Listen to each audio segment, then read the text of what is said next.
Now, coming from Scotland, of Irish Catholic background, when I saw that Chris Hedges was a Presbyterian minister,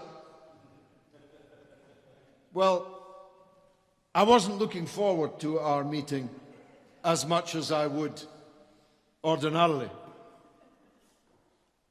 But Chris Hedges, as was said of the late and great John Smith, has all the virtues of the Presbyterian and none of the vices.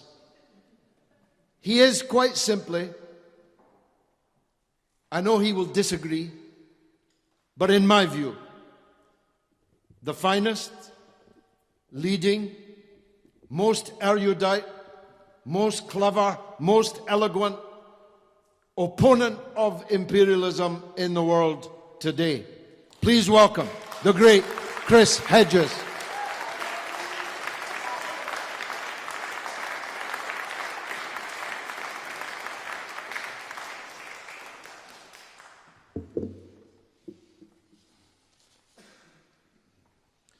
The final stages of capitalism, Karl Marx predicted, are marked by global capital being unable to expand and generate profits at former levels. Capitalism then consumes the government, physical and social structures that sustains it. Democracy, social welfare, protection of the natural world, electoral fairness, programs that advance the common good are sacrificed. As corporations privatize public transportation, roads, bridges, utilities, education, and health care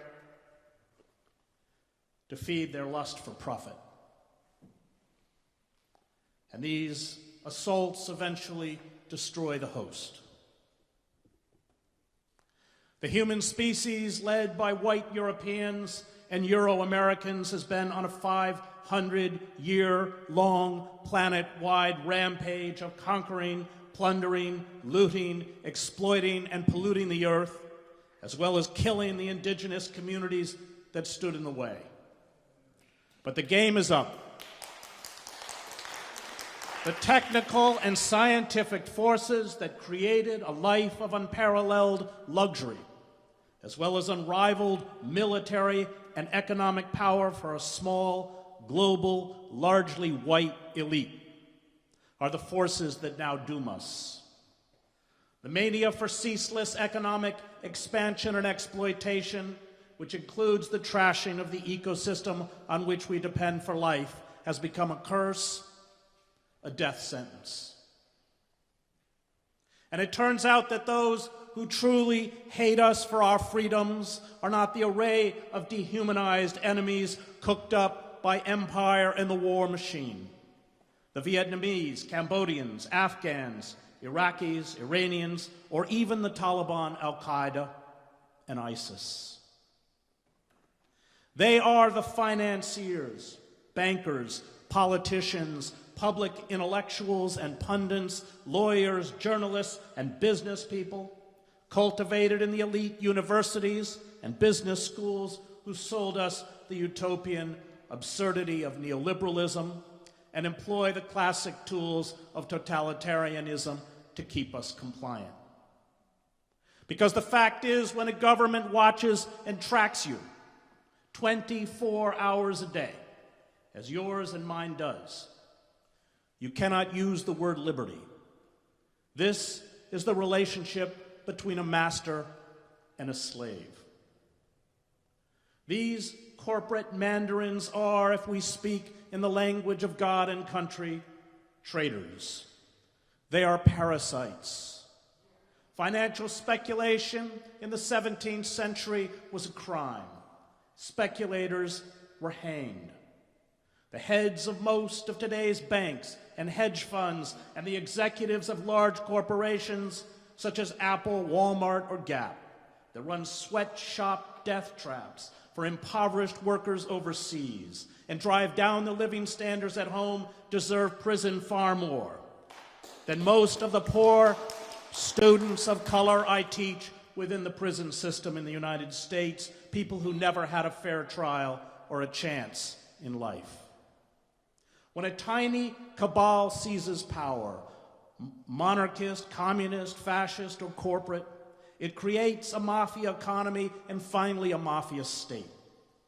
Political figures such as Donald Trump or Theresa May, who drove children into poverty at the fastest rate in Great Britain since 1988, or Boris Johnson, are not anomalies. They are the grotesque visage of a collapsed democracy. These con artists and deviants play the role of the Snopes clan in some of William Faulkner's novels. The Snopeses filled the power vacuum of the decayed South and ruthlessly seized control from the degenerated former slaveholding aristocratic elites. Flem Snopes and his extended family, which includes a killer, a pedophile, a bigamist, an arsonist, a mentally disabled man who copulates with a cow, and a relative who sells tickets to witness the bestiality, are fictional representations of the degenerates now elevated to power. They embody the moral rot unleashed by unfettered capitalism. The usual reference to amorality, while accurate, is not sufficiently distinctive and by itself does not allow us to place them as they should be placed in a historical moment. The critic Irving Howe wrote of the Snopeses, perhaps the most important thing to be said is that they are what comes afterwards. The creatures that emerge from the devastation with the slime still upon their lips. Let a world collapse in the South or Russia, and there appear figures of coarse ambition driving their way up from beneath the social bottom, men to whom moral claims are not so much absurd as incomprehensible. Sons of bushwhackers or musics drifting in from nowhere and taking over through the sheer outrageousness of their monolithic force, Howe wrote. They become presidents of local banks and chairmen of party regional committees, and later, a trifle slicked up, they muscle their way into Congress or the Politburo. Scavengers without inhibition, they need not believe in the crumbling official code of their society. They need only learn to mimic its sounds. These little fears are always buffoonish. Such strutting demagogues appalled liberal elites in the 1930s. The German novelist Thomas Mann wrote in his diary 2 months after the Nazis came to power that he had witnessed a revolution without underlying ideas, against everything nobler, better, decent, against freedom, truth, and justice. He lamented that the common scum had taken power, accompanied by vast rejoicing on the part of the masses.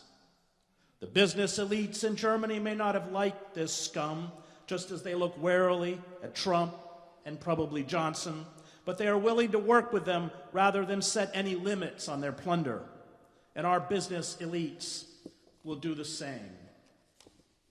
Evil for these demagogues is embodied in the dehumanized other. And once the human personification of evil is eradicated, evil itself is supposed to disappear. Except, of course, it doesn't. As soon as one group of evil human beings is annihilated, another human embodiment of evil rises to take its place. The Nazis began with Jews. Our demagogues are beginning with Muslims, immigrants, the undocumented, and now we see journalists. What comes next, history has shown, may not be pleasant. A corrupt and inept ruling elite backed by the organs of state security and law enforcement, transforming workers into serfs. The most benign dissent criminalized, the ravaging of the ecosystem propelling us towards extinction. Hate talk as stagnation and decay continues, calling for attacks against Muslims, undocumented workers, people of color, feminists, intellectuals, artists, dissidents, all of whom will be scapegoated for the country's stagnation. magical thinking dominating the airwaves and taught in public schools, art and culture degraded to nationalist kitsch, and the exposure by the press or whistleblowers of the inner workings of power criminalized, which is why Julian is in Belmarsh prison. All the cultural and intellectual disciplines that allow us to view the world from the perspective of the other, that foster empathy, understanding, and compassion, replaced by vocational and technological training and a grotesque hypermasculinity and hypermilitarism.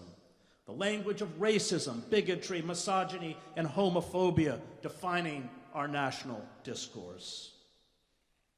The corporate state, hostile or indifferent to the plight of citizens, has no emotional pull anymore on the public. It is hated. Political candidates run not as politicians, but celebrities. Campaigns execute issues to make people feel good about candidates and themselves. Ideas become irrelevant. Emotional euphoria is paramount. The voter is only a prop in political theater. Politics, as we see with Brexit, becomes anti-politics. It is reality television. Fact and knowledge do not matter. Reality is what you create. Entertainment is paramount. The skillful manipulation of emotion is confused with knowledge. Narratives begin to believe not because they are true or even sound true, but because they are emotionally appealing. We must allow ourselves to feel grief for what we have done and are doing to the planet. We must name the psychosis that afflicts us. And perhaps the greatest existential crisis of our time is to accept the bleakness of the reality before us and yet find the strength to resist. And this means carrying out sustained acts of civil disobedience to re-empower others and ourselves. We must fend off the madness, which means turning off our electronic hallucinations, and engage in dialogues with those around us, as we are doing tonight, based on truth, literacy, empathy, and reality. We must invest more time in finding solace in nature, music, theater, literature, art, even worship, activities that hold the capacity for renewal and transcendence. This is the only way we will remain psychologically whole. Building an outer shell, retreating into screens, succumbing to cynicism and despair will only exacerbate our psychological distress and depression. As the state increases the level of violence against dissent, we must never respond with violence. The use of violence, including property destruction and taunting the police, is a gift to the security and surveillance state. It allows the state to demonize and isolate a mass movement. It drives away the bulk of the population. Violence against the state is used by the authorities to justify greater forms of control and oppression. This is a game the government will always win and we will always lose. If we are perceived as a flag-burning, rock-throwing, angry mob that embraces violence, we will be easily crushed. If we are to succeed, we will have to make alliances with people and groups whose professed political stances are different from ours and at times unpalatable to us. We will have to shed our ideological purity. The Chicago organizer Saul Alinsky argued that the ideological rigidity of the left, something epitomized in identity politics and political correctness, effectively severed it from the lives of working men and women. This was especially true during the Vietnam War, when college students led the anti-war protests and the sons of the working class did the fighting and dying in Vietnam. But it is true today, as liberals and the left dismiss Trump, or anti-Brexit supporters as irredeemable racists and bigots, and ignore their legitimate feelings of betrayal and their very real suffering. Writing off those who support leaving Brexit or backing Trump is political suicide. Alinsky detested such moral litmus tests. He stole this from Lord Salisbury. He insisted there were no permanent enemies, no permanent allies, only permanent power. We can win the hearts and minds of the wider public only through these acts of sustained mass civil disobedience, as Extinction Rebellion showed us in London in April, centered around issues of universal justice. We can succeed only if we win over at least some of those within the structures of power, as I saw when I covered the revolutions in Eastern Europe, including the police. When violence is used against nonviolent protesters demanding justice, it exposes the weakness of the state. It delegitimizes those in power. It prompts a passive population to respond with active support for the protesters. It creates internal divisions within the structures of power, as I recognized in these revolutions, to paralyze and defeat those in authority. Alexander Herzen, speaking to a group of anarchists a century ago about how to overthrow the Russian Tsar, reminded his listeners that it was not their job to save a dying system, but replace it. We think we are the doctors, Herzen said. We are the disease. We have the numbers to make any country ungovernable, but we do not have much time. The corporate regimes will make it harder and harder to organize, get into the streets, and carry out nationwide strikes. Now is the time not to cooperate. Now is the time to shut down the systems of power. Now is the time to resist. It is our last chance. The fanatics are moving with lightning speed, so should we.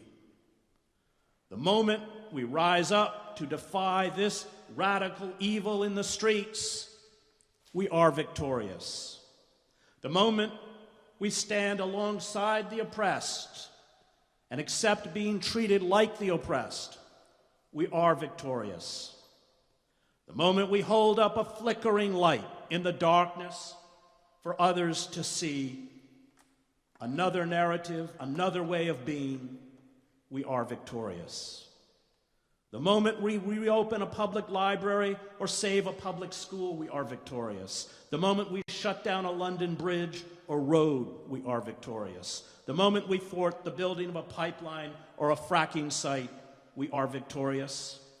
And the moment those in power fear us, we are victorious. I do not know if we can build a better society. I do not even know if we will survive as a species. But I know these corporate forces have us by the throat, and they have my children by the throat. I do not fight fascists because I will win. I fight fascists because they are fascists.